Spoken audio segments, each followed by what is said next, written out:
What is influence and how can it help you in B2B? We're going to talk all about influence in this episode of Closing Time.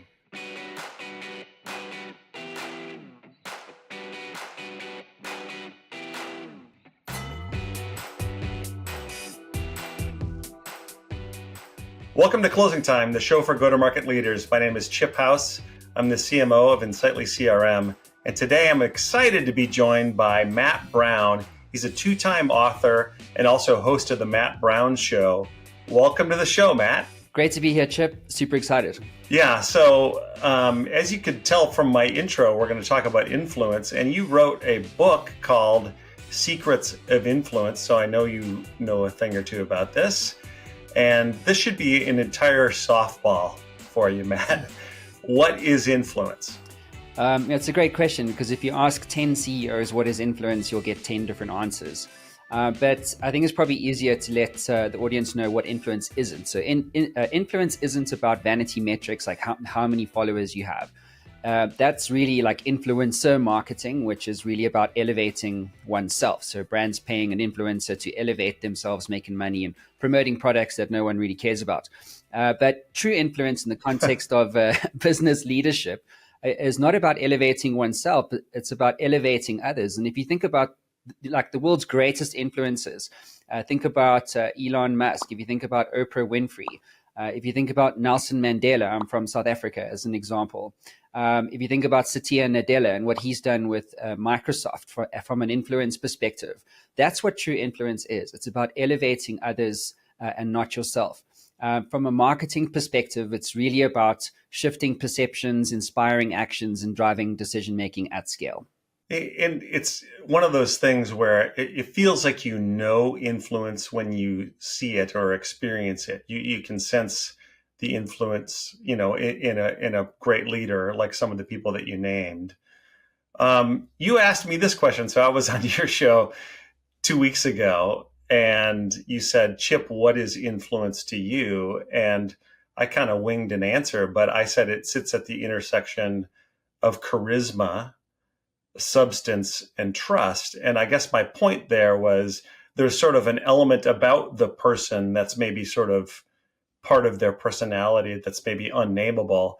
And then substance means that they can back whatever their persona is up with real world knowledge or benefit or leadership.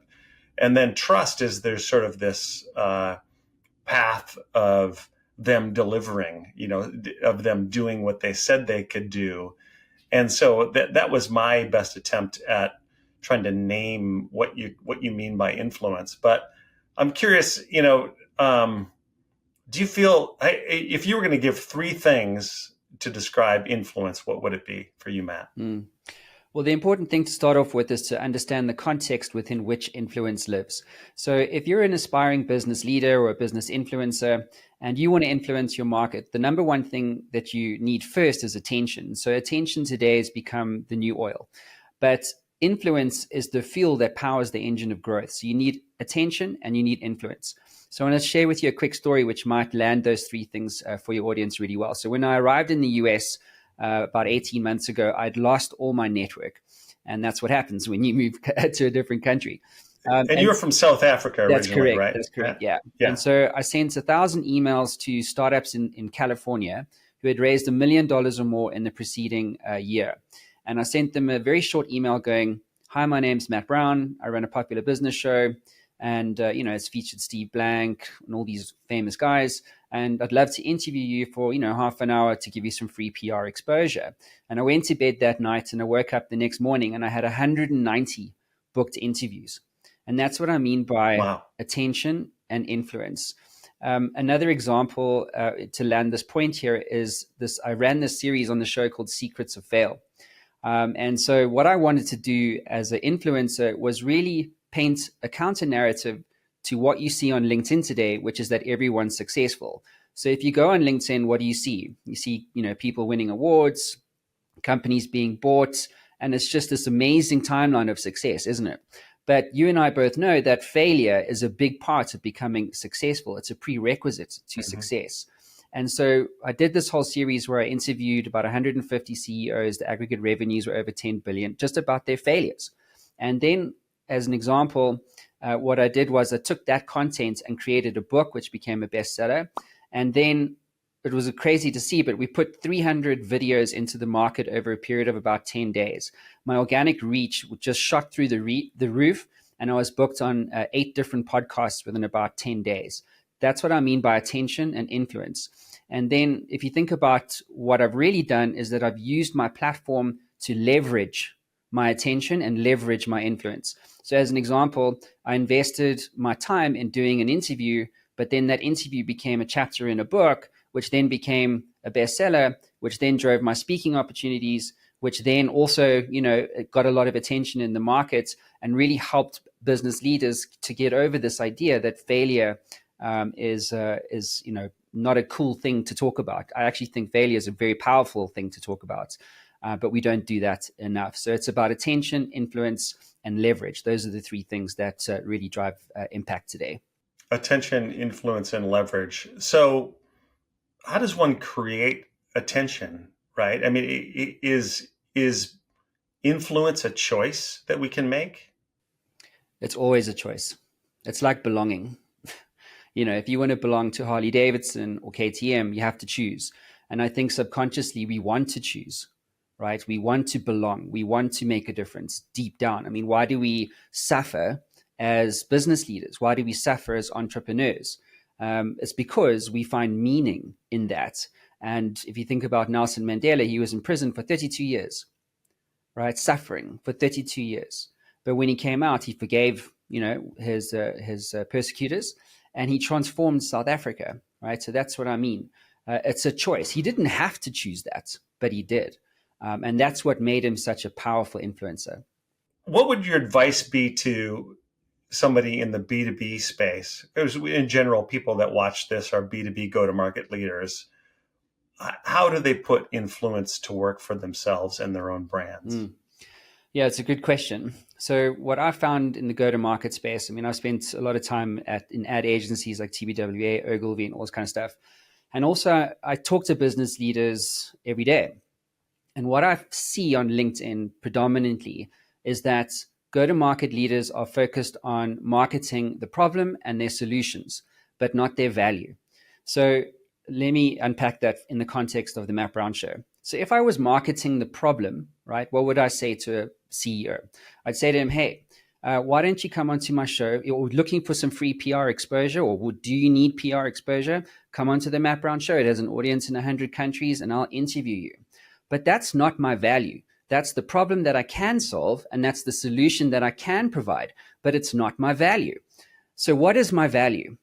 Well, my value is I've done over 800 episodes with CEOs, billionaires, New York Times bestselling authors. Imagine the knowledge capital within those 800 episodes and all the experience, the insights, the lessons, and the perspective. What is that worth versus marketing an interview for 60 minutes? That's what I mean by value. So I think the question that I'd like to pose to go-to-marketers is, what is your real value? If you shifted your frame from the problem that you solve and the solution that you provide, what is your real value? And think about what that means and what you would do to your go-to-market strategy if you came up with a different question and a different answer to what you do as a business. I mean, there's so much value in those stories from business leaders, and they all bring their own perspectives, their own industry, their own background. And I just had breakfast this morning with a CMO who's in an entirely different industry.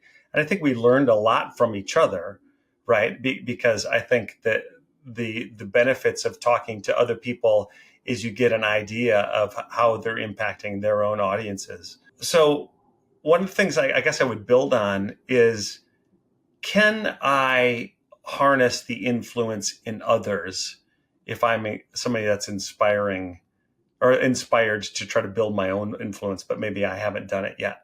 How in B2B can I harness the influences of others? So it's another great question, Chip. You're putting me in the hot seat today. So That's what we do here on Closing Time, yeah, Matt. exactly. Yeah. Closing time. Well, here, let's close this one out for your audience. So I'll share what I'm currently doing to leverage the influence of others to expand my own influence. So if you think about what I'm doing with the Matt Brown Show, so a podcast is actually a really fantastic lead generation tool. People seem to think it's a thought leadership vehicle, but it really isn't.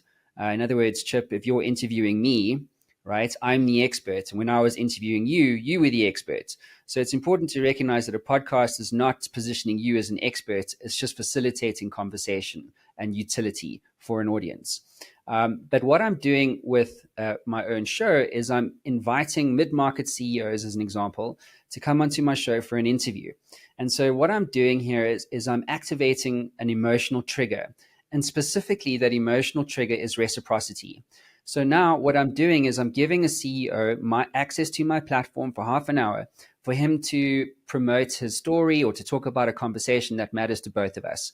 And at the end of that interview, I can simply say to him or her, I really enjoyed talking to you. I'd love to talk to you about why, because I feel like we can add value there.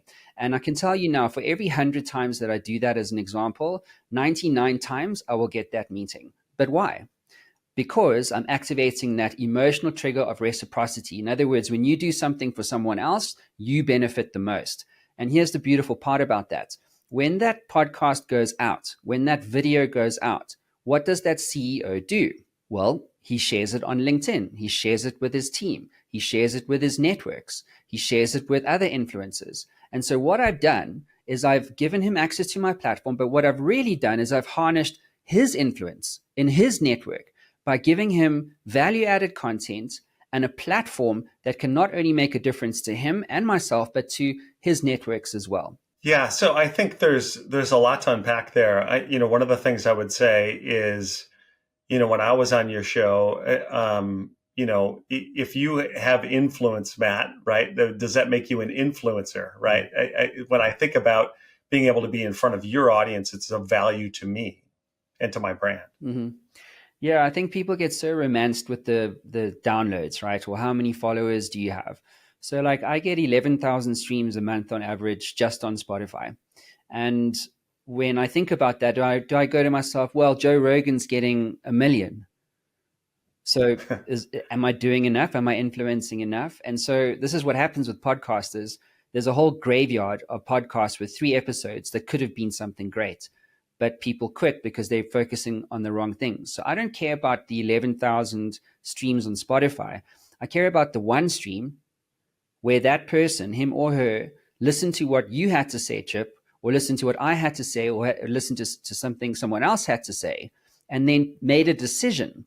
In other words, we inspired an action or we shifted a perception, and then they made a decision to not quit, or they made the decision to do something differently.